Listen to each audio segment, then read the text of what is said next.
இவனாவது தேவலாம், இவனாவது காரியத்தின் அடிப்படையில் செய்கிறான். அறிவாளி தான் வச்சுருக்க மாட்டான். ராஜீவ்காந்தி தோழர் மாதிரி நிறைய பேர் அனுப்பினால அது மாதிரி வந்துடுவாங்க வெளியில். அறிவாளி இல்லாததுலாம் அங்கே இருக்கிறாங்க. அந்த தொண்டர்கள் வந்து பதிவுலாம் ரொம்ப ஆபாசமாக அருவருப்பாக அவங்க எப்படிப்பட்ட ஆளாக இருக்காங்க. அந்த படத்தில் அவங்க செய்தான் நீங்கள் பண்ணிக்கணும். செந்தில் வந்து அவங்க அப்பா கிட்ட போய் கேட்பார். வெண்ணிராடை மூர்த்தி இருப்பார். அவங்க அப்பா கூப்பிட்டு செந்தில் சொல்லுவார், செந்தில் எனக்கு உடம்பு சரியில்லை, பக்கத்தூரில் போய் சாவு இருக்குது, நீ சாவுக்கு போ. சாவில் போய் என்னப்பா பண்ணணும்னா அங்கே துக்கத்தில் பங்கேற்றுப்பா அப்படின்னு சொல்லி அனுப்புவார். இவன் இங்கேருந்து போய் வடிவேல் மனைவி செத்து பேர் இறந்துருப்பாங்க. அங்கே அவருக்கு மாலையை போட்டு, வடிவேல் வருத்தப்படாத, உனக்கு மட்டுமா பொண்டாட்டி, எனக்கு தான் பொண்டாட்டி, எனக்கு மட்டும் பொண்டாட்டி, ஊருவே பொண்டாட்டின்னு சொல்லுவான். அதே மாதிரி இந்த நான் தமிழ் கட்சிக்காரன் பூரா இருக்கிறாங்க. சீமானு ஒன்று பேசினான்னா அது அப்படியே அதை விட கூடுதலாக காப்பி அடிச்சு மெண்டல் மாதிரியே பேசி திரியிறான். அதனால் இவர்கள்லாம் வந்து அவங்க தொண்டர்களை வந்து நம்ம வந்து அரசுக்கு கோரிக்கை வச்சு காப்பாற்ற சேர்க்கணும். சீமானு வந்து சொல்லவே தேவையில்லை. அந்த வெறிநாய்க்காக தான் ஒன்று பிடிச்சின்னு போடுவாங்க கார்பரேஷன், இல்லை ஓடி ஓடி அதே கொலிச்சு அதுவே வந்து காலாவதி ஆகிடும். இப்படிப்பட்ட சூழலில் பெரியார் இயக்க தொண்டர்கள் அது இந்த ஐயா வந்து இந்த அளவுக்கு இந்த மேடை நான் கூட கேட்டேன், தேவையான்னு கேட்டேன். தோழர் சொன்ன மாதிரி இந்த காமெடி பேசுக்கு இவ்வளோ பெரிய தேவையான்னு கூட நான் கேட்டேன். அவன் வந்து பெரிய மணல் குவாரி கதெல்லாம் பேசுவான், அப்புறம் அவங்க கூட பயணிப்பான். எவனாவது ஒரே வார்த்தை கேட்டு பாருங்க, உனக்கு ஏதா சொத்துன்னு கேட்டு பாருங்க. எளிய பிள்ளைக்கு ஏதா 40 லட்ச ரூபா 50 லட்சம் காரு, உன் மனைவிக்கு ஒரு காரு, நீயே தெண்டை சோறு சுற்றி ஒரு தடுமாடி தெண்டை சோறு கூட சுற்றி இருக்கிறான். அவனுக்கு ஒரு காரு. ஒன்றும் இல்லாத புதுச்சேரியில் வந்து ஆட்டோவில் வந்தாங்க. அவன் ஆட்டோவில் வந்தவன் இன்னும் படம் பூரா கிட்ட எல்லாம் வெத்து படம். அந்த படத்தை ஏது இவனுக்கு பணம், இவ்வளோ பணம். அரசு இதெல்லாம் வந்து அவனை வந்து கண்காணிக்கணும். அவங்களுக்கு தோழர்களை வந்து எல்லாரையும் கேட்குறீங்களா, ஏது திமுக காசு, அவங்களுக்கு காசு, இவங்களுக்கு காசு. முதல் இவனுக்கு எதிராக காசு, ஏர் ஓட்டினானா, ஏற்படுத்தானா, இவனே மேடையில் பேசுவான் சாராங்காட்சி பண்ணு. அப்போ அந்த கேஸாக கைது பண்ணு இவனை. இப்படி வந்து இந்த சீமானை வந்து இந்த அரசியலில் ஆர்எஸ்எஸ்னுடைய இந்த வேலையை சிறப்பான பணியை வந்து அவன் செய்து கொண்டு இருக்கிறான். தமிழ்நாட்டை கூறுபடுவது.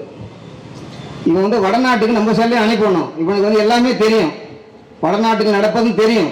ஆனாலும் இங்கே இருக்கிற திராவிட மாடல் ஆட்சிக்கு எதிராக வந்து ஆர்எஸ்எஸ் அடிப்படையில் ஆர்எஸ்எஸ் சொல்லுகிற வேலையை சரியாக செய்யணும். அதுக்காக ஏவப்பட்ட ஏவல் நாய் தான் அவன். அது சீமானை வந்து தோழர்கள் வந்து நம்ம அவங்க தொண்டர்களுக்கு இதெல்லாம் தனியாக கூட்டு பேசினாலும் கூட இன்னைக்கு கூட இந்த ஐயா அந்த துண்டறிக்கை போட்ட உடனே கீழே ரொம்ப ஆபாசமாக போட்டே இருந்தாங்க. இந்த ஊருக்கு இப்போ கூட சமீபத்தில் உயர் அதிகாரி ஒருத்தர் மற்ற சிக்கல ரொம்ப ஆபாசமாக அவங்க மனைவியோடும் வந்து சித்தரித்து இவன் தான் வந்து பாலியல் சின்னல் யாராக பேசுகிறான்றான். இவன் வந்து நான் கேட்பது யாராவது பதில் சொல்ல முடியுமா, என் கூட வாக்குவாதம் செய்ய தயாரா, என்னோட விவாதம் செய்ய தயாரான்றான். அந்த அம்மா தினைக்கும் கேட்குது, சீமான் பையனே செருப்பாளி அடிப்பா ஒன்று, அதுக்கு ஒரு பதிலும் சொல்ல மாட்டான் ஆளு. நீ என்கிட்ட விவாதத்துக்கு அதுக்கு கூப்பிடுறது, அதுக்கிட்ட போக மாட்டான் விவாதத்துக்கு, நம்மளே கூப்பிட்டுருக்கான். உங்ககிட்ட இவன் பேச மனுஷன் பேசுவானா? நீ முதல் நிதானமாக இருக்கிறியா? உன் கட்சிக்கு நாம் தமிழ் கூட நாய் டம்ளர்னு வைக்கணும் மறுபடி. நீ எல்லாமே நாய் மாதிரியே குலைகிறீங்க, நைட்டு டம்ளர் தான் உங்கள் கொள்கையே பேசுகிறீங்க. அப்போ நீங்கள் கட்சி நடத்தலை, அது ஒரு கார்பரேட் கம்பெனி மாதிரி வச்சுக்கிட்டு இந்த தமிழ்நாட்டை சீர்குலைக்கிற வேலையை நீங்கள் வந்து தொடர்ச்சியாக செய்கிறீங்க. பெரிய திராவிட எதிர்ப்பு பேசுகிறீங்க. இந்த சீமானுங்க கட்சி ஆரம்பிக்க பார்த்து சொன்னாப்புல ஈழம் மலரும் வரை எனக்கு திருமணமே கிடையாதுன்ட்டாங்க ஆளு. அப்புறம் அதில் ஒரு ஸ்கீம் ஏற்றினு வந்தான். திடீர்னு ஏற்றினு வந்து நான் ஈழத்தில் உதவி பண்ண கல்யாணம் பண்ணிக்க வந்தோம். அப்புறம் அதுலேருந்து ஒரு தலைவர் ஏற்படுத்தி ஈழத்து பண்ண கல்யாணம் பண்ணிக்க வந்தோம். என்ன பண்ணாங்க தெரியல, திடீர்னு திராவிட எதிர்ப்பு போராடி சட்டசபையில் பிரபாகரனை உயிரோடோ பிணமாகவோ கொண்டு வர வேண்டும் என்று தீர்மானம் போட்ட அண்ணா திராவிட முன்னேற்ற சபாநாயகர் அந்த காளிமுத்து, திராவிடன் காளிமுத்து பொண்ணை கல்யாணம் பண்ணிடுறான். எத்தனை தோழர்கள் இதை கேட்டீங்க? இப்போ அவங்க கூட தோழர் நாம் தமிழ் கட்சி தோழர் கேட்கணும், ஐயா ஈழத்து பொண்ணுங்களுக்கு கிடைக்கலையாங்க, ஏங்க இப்போ மறுக்க அந்த அம்மாவுக்கு கையில் வழியை திருமணம் செஞ்சுக்கிறீங்கன்னு. இப்போ சீமானுடைய அந்த போக்கிரித்தனத்தை பொய் மூட்டைத்தனத்தில் தோல் இருக்க வேண்டிய பொறுப்பு இருக்குது. ஆனால் ஐயா மாதிரி ஆட்களுக்கெலாம் அது அதிகபட்சம். ஐயா ஏற்கனவே ஒரு முறை ஒரு பேட்டியில் பேச பார்த்து கூட சொன்னாங்க, உங்களை ஒழிச்சு கட்டுதே முதல் வேலை அப்படின்னு சொல்ல பார்த்து நான் ஐயா கிட்டே சொன்னேன், நீங்கள் கோபமாக பேசி இப்போ தாங்க முதல் முறையாக பார்த்துறேங்க ஐயான்னு. அந்த வேலையெல்லாம் கூட நாங்களாம் பார்த்துக்குவோம். ஆக சீமான் மன்ற இந்த நாம் தமிழர் அப்படின்ற கட்சியுடைய தோழர்கள், அந்த தம்பிமார்கள், நீங்கள் வந்து ஆய்வு செய்யுங்க. இந்த திராவிட இயக்கம் இல்லை என்று சொன்னால் தமிழ்நாடு எப்படி இருந்திருக்குன்னு கேளுங்க. சீமானுக்கும் தெரியும் தமிழ்நாட்டினுடைய தமிழர் தலைவர் தந்தை பெரியார்னு அவனுக்கும் தெரியும். அவன் தெரியும். வேற வயிற்று பழப்பு என்ன பண்றதுங்க, வேற வழி இல்லாம தாங்க அவனுக்கு அது மாதிரி பேசிட்டு இருக்கான். சீமான் பேசுறது திராவிட தமிழ் மானமுள்ள மனிதனாக்கி என்னன்னு பேசுவான். பெரியாருக்காக நான் கொலை பண்ணணும், அதை பண்ணணும், குடிச்சிட்டா ஒரு மாதிரி பேசுவான், குடியெல்லாம் ஒரு மாதிரி பேசுவான். ஆனால் பெரியாரை பேசி கொண்டே தான் இருந்தான் ஆளு. திடீர்னு இங்கே வந்து மேடையில் நம்ம ஆளுங்க கொடுக்குற கூலி பத்திரன்னு அந்த கூலி மாரடியை போய் அப்படி டைவெர்ட் ஆகிட்டாங்க ஆளு. இன்னொருத்தர் இருந்தார் மணியரசன் சொல்லிட்டு, தமிழ் தேசிய தந்தை என்று அழையுங்கள் பெரியாரினாரு. இப்போ என்ன சொல்றாரு, எப்படி தமிழர் பெரியார்னாரு. வயசான காலத்தில் அவர் ஒரு முடிவு கொண்டார் போல, இனிமேலாம் உழைக்க முடியாது நீங்களால, இது மாதிரி ஏதாவது பேசி வைத்திருப்பீங்க போக வேண்டியதான்னு நினச்சிங்க. இப்படி மோசமான நபர்களாம் நீங்களாம் எந்த இதுக்கு மாதிரி நிறைய பேர் வந்து காலாவதி மருந்தா போய் குப்பையில போட்டாச்சு. ஆனால் பெரியார் இயக்கம் என்பது அது வளர்ந்து கொண்டே இருக்கும். பெரியார் இயக்கத்தையோ திராவிட இயக்கத்தையோ எவனாலும் எதுவும் பண்ண முடியாது. தந்தை பெரியார் மண் இந்தியாவை வழிநடத்துகிற ஆட்சி திராவிட மாடல் ஆட்சி தான் நீங்கள் நடக்கும். இந்த மாதிரியான நாய்கள் குலைத்து காலாவதி ஆகிவிடும் என்று கூறி வாய்ப்பு நன்றி விடைபெறுகிறேன். நன்றி, வணக்கம்.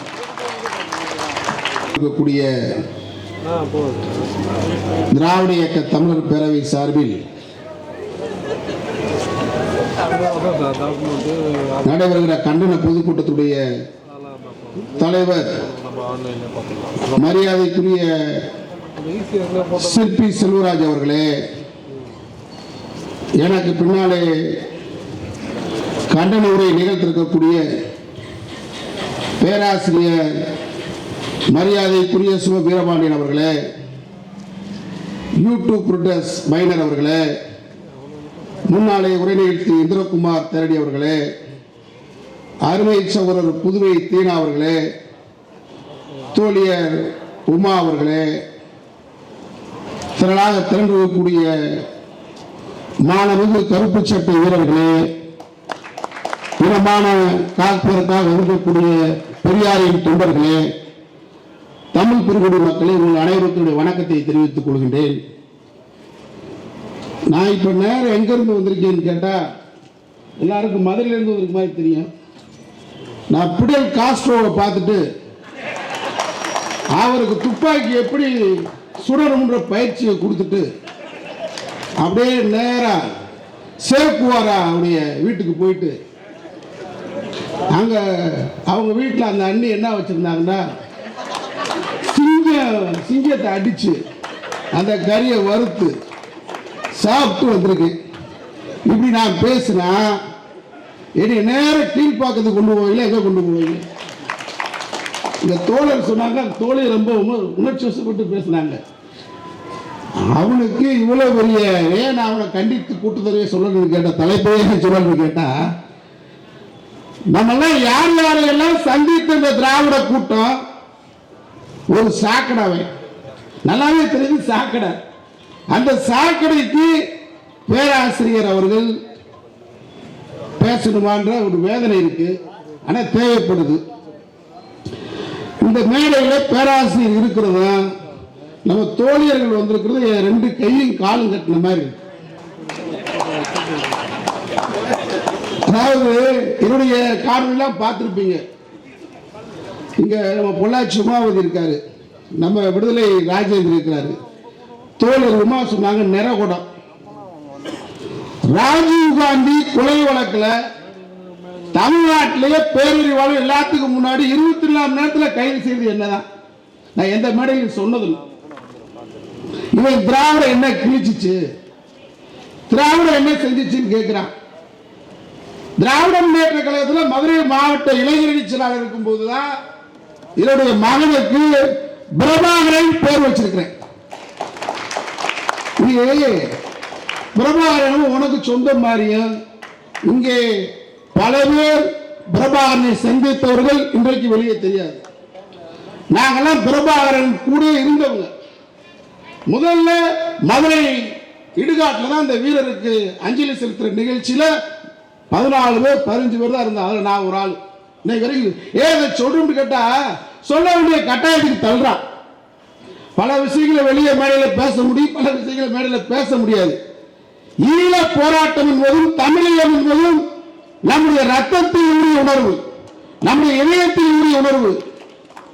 தேசிய தலைவர் பிரபாகரனை அரை நொடி புலமை புத்தகிட்ட நான் ஒரு நாள் பேசும்போது சொன்னார், மிகப்பெரிய தவறை நாங்கள் செய்து விட்டோம், வாழ்க்கையில் செய்த மிகப்பெரிய தவறு அரை நொடி தான் பிரபாகரனை சந்தித்து இல்லைன்னு சொல்லு பாப்பா. நீ பல முறை நான் பேசுறேன், எல்லாத்துக்கும் பதில் கொடுக்குறீங்களா? சொல்லு பாப்பா. நீங்க அவனை இவ்வளவு நேரம் பேச வேண்டியதில்லை. இதே கலைவாணர் ரங்கத்தில் தலைவர் கலைஞர் அவர்களுக்கு பேனா நினைவு சின்னம் வைக்க சொல்லுவா ஒரு கருத்தாய்வு கூட்டம். நான் தட்சணா அன்னைக்கு சென்னைக்கு வந்திருக்கேன், பத்திரிகை பார்த்தேன், சீமான் கலந்து கொடுக்குறாருனாங்க. நான் எந்த தயாரிப்பும் இல்லை, நான் போயிட்டேன் கூட்டத்துக்கு. போனா அவன் கலைஞர் சில நினைவு சின்னம் வச்சா மண்டையை உடைப்பேன். நான் எழுத்துள்ள போறேன், நீ மண்டையை நான் உடைக்கிறேன்னு சொன்னேன். எழுத்தாலும் எல்லாம் வந்திருக்கு காணொலியில் பூரா. மண்டையை உடைக்கிறேன்னு நேரடியா சொன்னேன், என்ன ஓடிட்டேன்.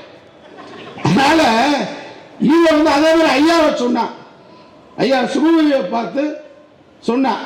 உடனே 24 நான் சொன்னேன், ஐயா வீட்டு பக்கம் போயிட்டு திரும்பி உன் கால் இருக்கான்னு பார்ப்போம். இன்னைக்கு வரைக்கும் சவால் இல்லை.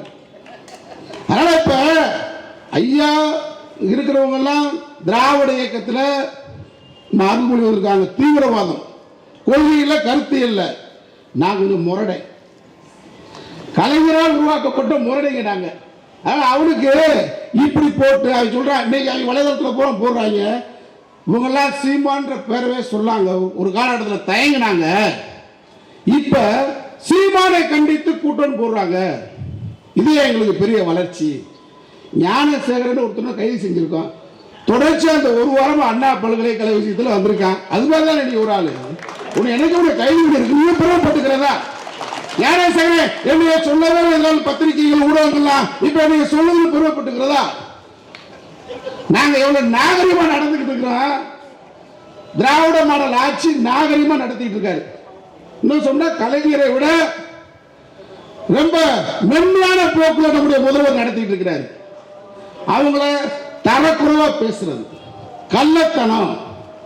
விஜயலட்சுமி இந்த நம்முடைய மைனருக்கு தெரியும், மக்களுக்கு என்கிட்டே பேசினாங்க, நீங்க ஒரு வழக்கறிஞரா எனக்கு எடுத்துக்க, நான் நம்பிக்கை இல்லாத வர முடியாதுமான்னு சொன்னோம். ஆனா தமிழ்நாடு முழுவதும் மேலே ஓட்டு சீமானை கிழிப்பதற்கு நான் தயார்னு சொல்றாங்க.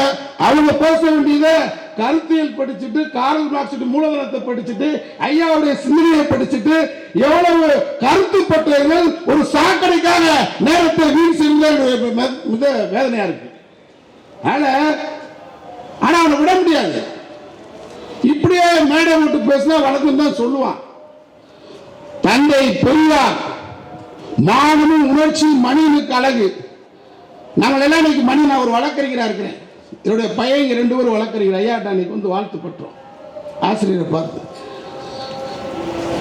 நாங்க குற்ற பரம்பரைன்னு சொன்னா, அந்த குற்ற பரம்பரை வந்த அழகு இன்னைக்கு வழக்கறிஞராக வந்திருக்கும் சொன்னா தந்தை பெரியாரின் திராவிட கருத்தியல் தான்.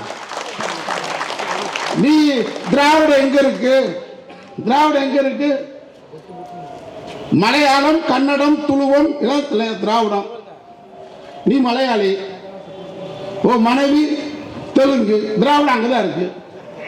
உன்னை திராவிடம் நல்ல விடுறா. காலிமுத்தன் எனக்கு ரொம்ப வேண்டியவர், அந்த அண்ணி மனோகர் வேண்டியவர். அதுக்கு மேல நான் பேச விரும்பல. நீ பேசினா தாங்க மாட்டேன்.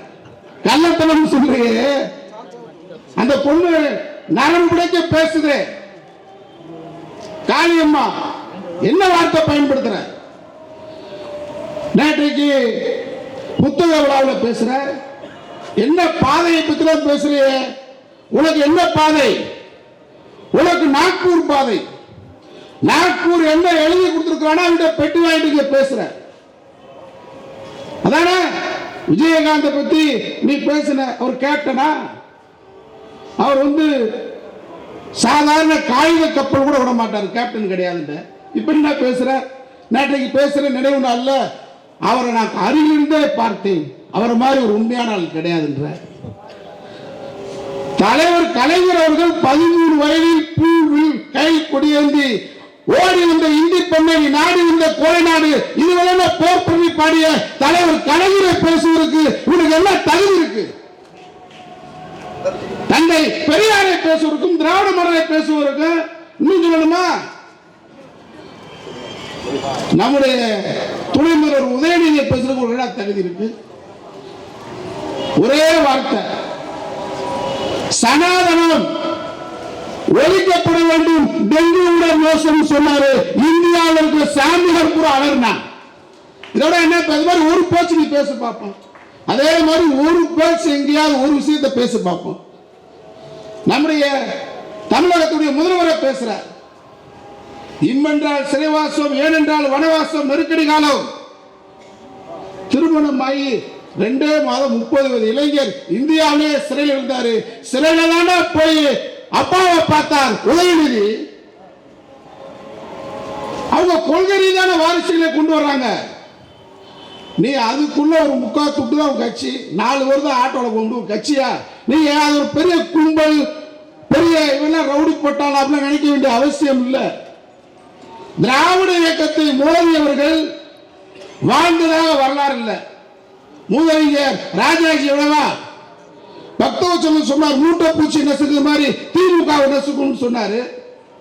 அதோடவா ஆனா சீமானை பொறுத்தளவில் ஃப்ராடுடைய மொத்த உருவம். நீ எங்கேயாவது நான் கராத்தே விளையாண்டேன், நான் எனக்கு பிளாக் பெல்ட்ன்றிய, யார் கூட விளையாண்ட? உன் நண்பர் யாராவது ஒருத்தர் சொல்லு. யார் கூட நீ நண்பரே இல்லையா உனக்கு? என்னை விட வயசு 2-3 வயசு கூட உனக்கு. இப்ப நான் பிரபாகரனை சந்தித்தேன், பிரபாகரனுடன் அரசியல் பண்றேன், பிரபாகரனுக்கு நாங்கள் மானசீகமாக இருந்ததுக்கு 1000 பேர் சாட்சி இருக்காங்க. தமிழ்நாட்டில் இருக்காங்க, ஈழத்தில் இருக்கிறாங்க. ஈழ போராட்டம் அனைத்திலும் நடந்திருக்கும். சந்திரகாசன் நாடு கடத்தப்பட்டார். நாடு முழுவதும் ரயில் மறியல் கலைஞர் அறிவித்தார். அன்றைக்கு மாணவரணி நீ அப்போ வயசு என்ன, எங்க இருந்த, உன் வயது என்னப்பா? எந்த போராட்டத்தில், ஈழ போராட்டத்தில் கலந்துகிட்ட? இலங்கை தமிழர்களுக்காக கலைஞர் மறியல் செய்தார். தூரத்துக்கு முன்னாடி நாங்க கைதாயிருக்கோம். 27 முறை ஈழ தமிழர்களுக்காக மட்டும் நான் கைது செய்யப்பட்டிருக்கேன். இந்திய போராட்டம் கைது செய்யப்பட்டிருக்கிறேன். தென்னிந்தியாவிலேயே முதலாக தேசிய பாதுகாப்பு சட்டம் NSC பாஞ்சிருக்கு. இதெல்லாம் நாங்க தியாகமாக்குறது இல்ல, தமிழாக பிறந்திருக்கிறவருடைய கடமையாக கருதுகிறேன். பெரியாருடைய வாரிசாக நாங்கள் இதை பெருமை ஏற்றுக்கிறோம். ஆனா நீ என்ன ஈழத்தில் என்ன போராட்டம் பண்ண, பிரபாகரன் போய் என்ன பேசின, என்ன சொன்னார் உன்ட்ட? எனக்கு அடுத்து போராட்டத்தை நடத்தினார்ல, உலகம் முழுவதும் வசூல் செய்தில, திறநிதி வசூல் பண்ணல, அந்த பணத்தை வச்சு என்ன பண்ண? ஓ சொத்து என்ன? உன்னை நோண்டிட்டப்ப எடுத்துட்டான். எடுத்தா சென்னைக்கு வண்ணாரப்பட்ட சுடுகாட்டில் இறந்து போன படாபட், ஜெயலட்சுமி, சோபா இவங்களுடைய சுடுகாட்டில் படுத்து கிடந்திருக்காங்க. அவங்க சமாதியில் படுத்து கிடந்திருக்காங்க. ஆதாரப்பூர்வமான செய்தி. உனக்கு வீடு இல்லை, வாசல் இல்லை. இதான் ஆரம்பம். கரகாட்ட கோஷ்டிக்கு அமைப்பாளர் இருந்திருக்கான். நீ பெரியார பேசுறதுக்கு முன்னாடி எல்லா உண்மையும் சொல்றேன். கரகாட்ட கோஷ்டிக்கு தஞ்சை மாவட்டம், திருச்சி மாவட்டம், புதுக்கோட்டை மாவட்டத்தில் கரகாட்ட கோஷ்டி அமைப்பாளர். அதை விட இன்னும் சொல்லவா, ஆதாரப்பூர்வமா சொல்றேன். அந்த கரகாட்ட கோஷ்டி நடிச்சுட்டு இரவுல தூங்குவாங்க. இவன் தண்ணி அடிச்சுட்டு வழிப்பொருள செயின் எடுத்திருக்க பெண்கள்கிட்ட வழிப்பறி கேஸ் இருக்கு. இவன் பெரியார பேசினா அதுக்கு ஐயா நான்லாம் உட்காந்து பேச மாட்டேன்.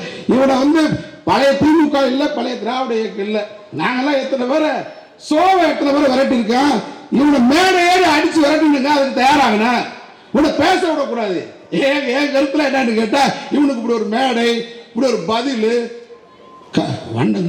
சுடுகாட்டில் போய் அவங்க இருந்தக்கூடிய அந்த சுடுகாட்டில் போய் படுத்து கிடந்திருக்காங்க. எவ்வளவு மோசமான பொருளின் பாருங்க. அதனால கருத்தியல் அவனுக்கு தெரியாம இல்ல, பெரியாருடைய கருத்தியல் தெரியும். தெரிந்து கொண்டே பெரியாரை பேசினால்தான் இங்க ஒரு கூட்டம் நம்மளை எதிர்ப்பாங்க, இப்படி கூட்டம் போடுவாங்க நினைக்கிறேன்.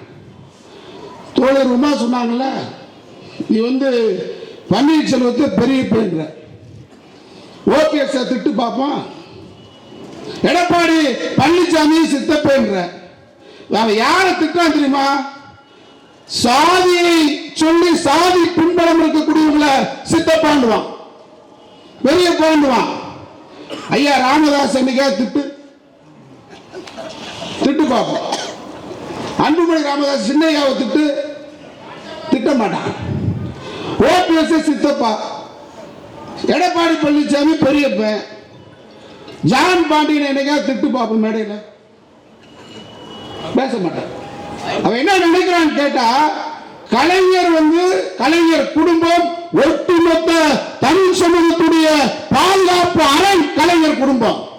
ஆனா அவன் ஜாலியா பார்த்து திட்டுற யார் வருவான்னு நினைக்கிற? அதான உண்மை. நாங்க வருவோம், விடவே மாட்டான். நான் சொல்ல சுமதி ஐயா சாதாரணமா பாக்குற, அவருக்கு ஒரு ரோம விழுந்தா வீட்டுக்கு வருவான். ஒரு கல்லுண்டா ஒரு வீட்டுல 100 கல். நீ இந்த மிரட்டுற உருட்டல் பால் தக்கிறவா சண்டில நீ அனுமதிக்க மாட்டேன். எச்சரிக்கை. பழைய திராவிட இயக்கம் கொஞ்சம் கட்டு போட்டிருக்கான். இப்ப திராவிட மாடல் முதலமைச்சர் வேற மாதிரி கட்சியை ஆட்சி கொண்டு வரனால எங்களை மாதிரி எல்லாம் கட்டுப்பட்டிருக்கான்.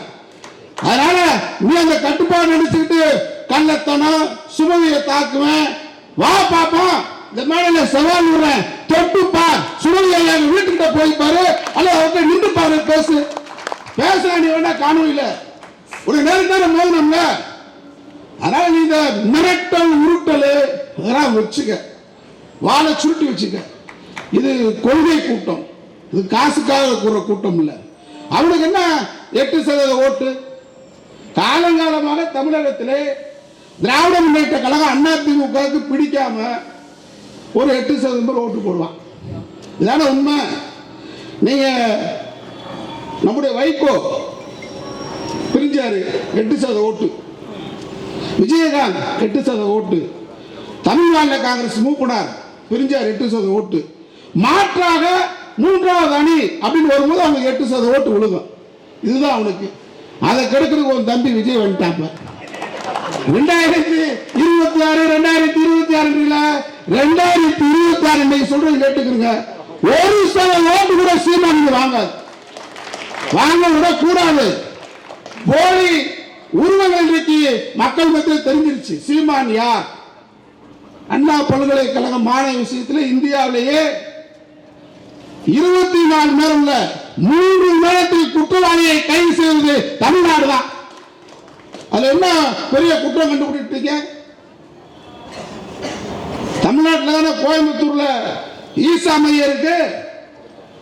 ஈசா மையத்தில் பெண்களுக்கு பாதுகாப்பு இருக்கா? ஈசா மையத்தில் நடு இரவுல பெண்கள் மையத்தை விட்டு வெளியே போறாங்க, ஆண்கள் துரத்திட்டு வரான்.